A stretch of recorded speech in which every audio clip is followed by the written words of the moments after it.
How about them Cowboys? Angry Cowboys fan, are you down to ride? Angry Cowboys fan, are you down to ride? Drop a like on the video, go ahead and subscribe. What's going on, Cowboys Nation and Angry Cowboys fans around the world? Y'all know who it is. It's your man, the Angry Cowboys fan. And I know y'all got your feet kicked up watching NFL Sunday football, but I gotta give y'all my raw and uncut as to why our Dallas Cowboys continue to have the same outcome year after year, no matter whether it's Tony Romo or Dak Prescott under center.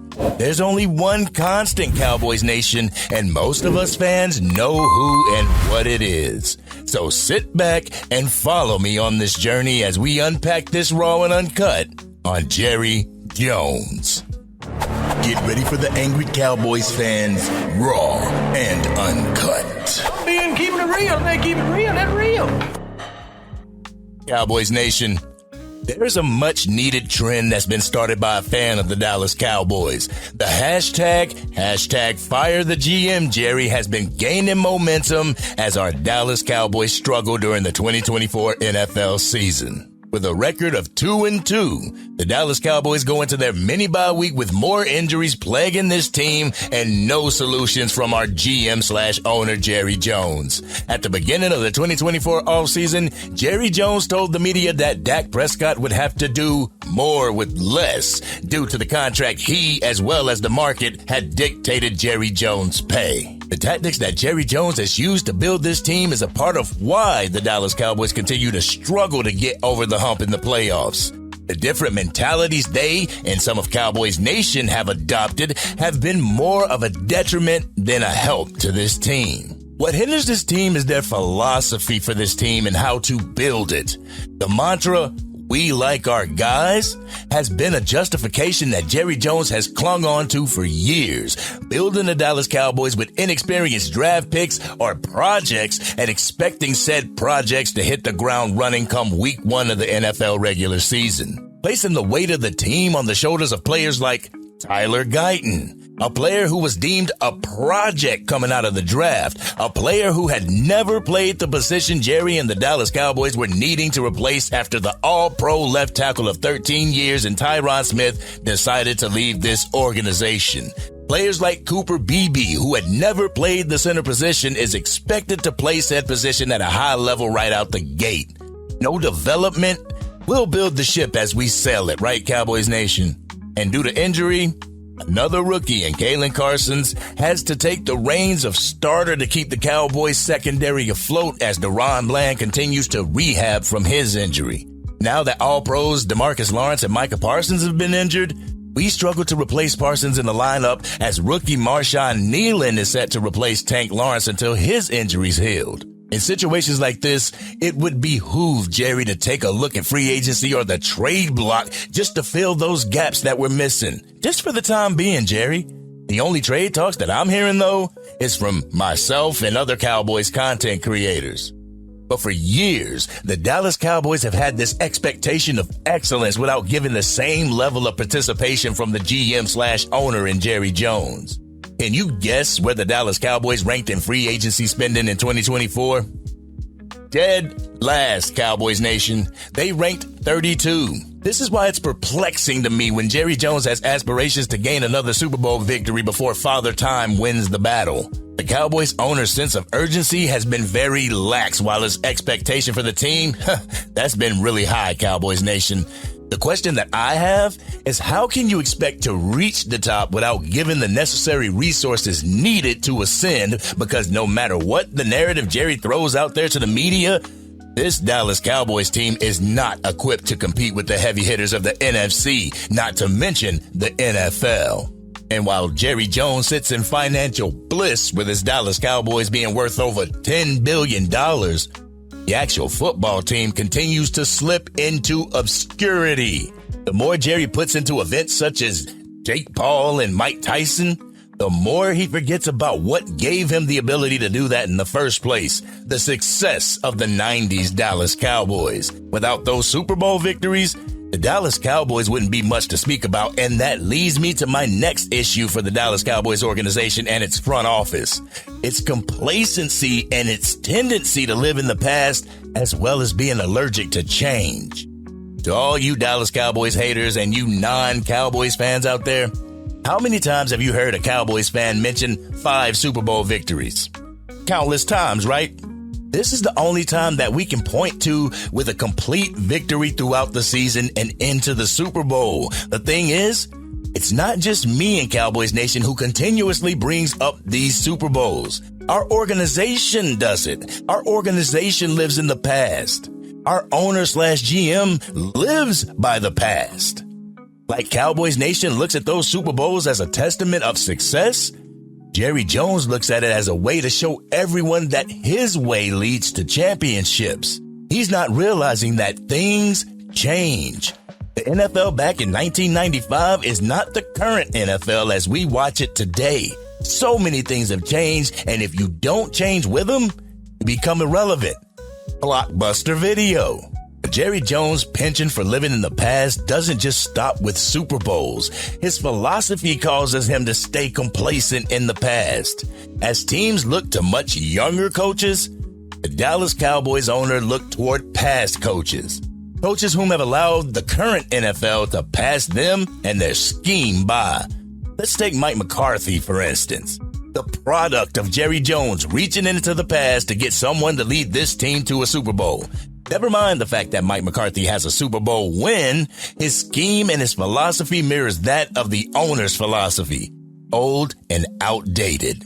As more motion continues to be implemented in other teams' offensive schemes, the Dallas Cowboys only use motion to determine if the opposing defense is in zone or man. It's not used to gain leverage on one side like it is in Miami or Kansas City. It isn't used to have a numbers advantage. Shoot, they don't even use it for window dressing. Year after year, they get out on the field and they use the same scheme and the same tendencies. That's why it is so easy to predict the Dallas Cowboys offense. Remember that 49ers game? Especially if the team that you're playing against runs the same West Coast scheme. And it doesn't stop with just the head coach.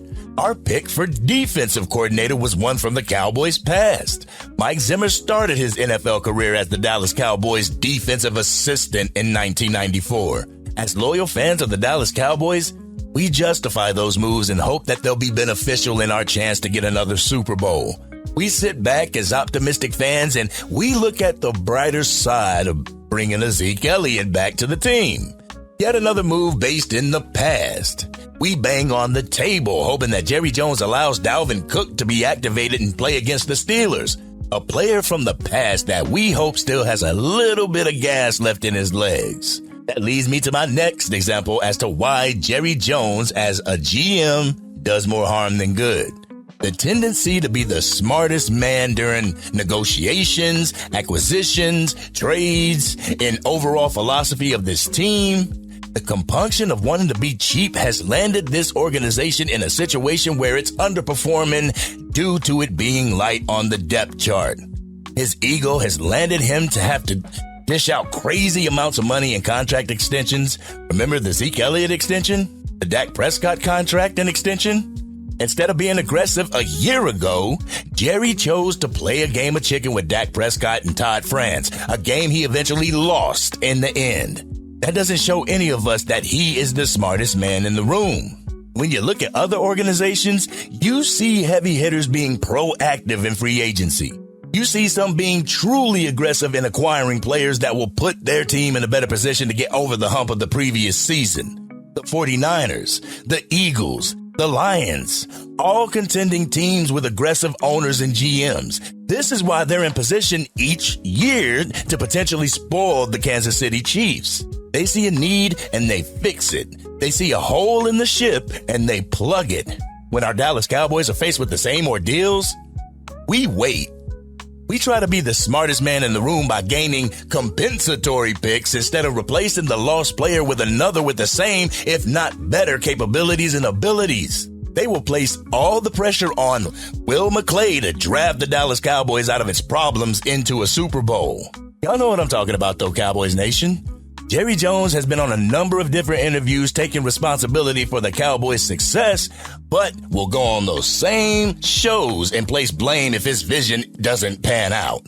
This is why I tell everyone that it starts at the top and goes down. What Jerry does with the coach, it's the equivalent of what Smokey's mom did to Smokey and Friday. Wait a minute. What's this? This ain't enough. Make it enough.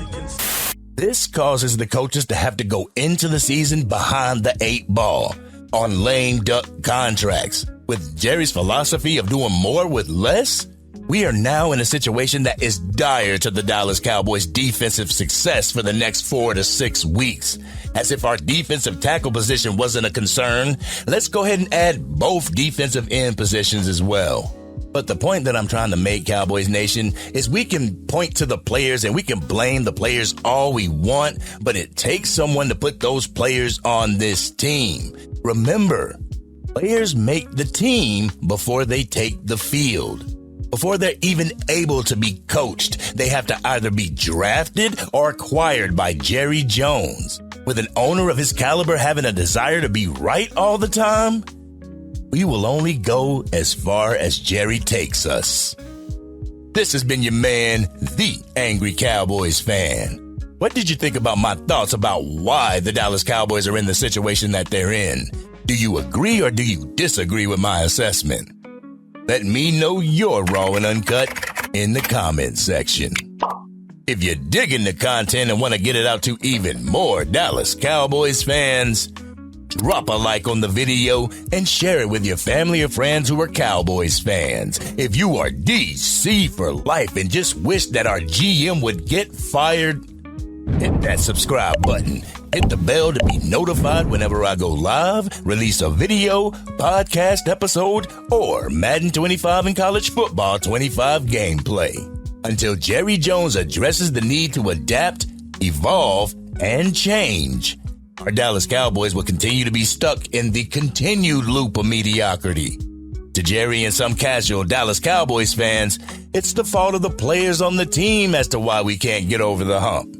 To the real Dallas Cowboys fans, we know who's responsible, and that's why #FireTheGM Jerry was trending. We need to keep that hashtag going throughout the season, Cowboys Nation. That way Jerry knows that Cowboys Nation is fed up with the mediocrity. This has been your man, the Angry Cowboys Fan, and I'm out.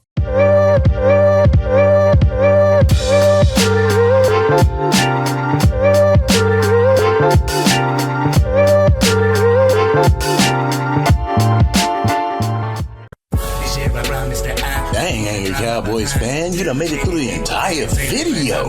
But if you want more content, you can definitely go to this video right here. Or if you want the latest episode of the Angry Cowboys Fan podcast, you can go right here. But whatever you do, like, share, and subscribe to the channel, but remain DC for life.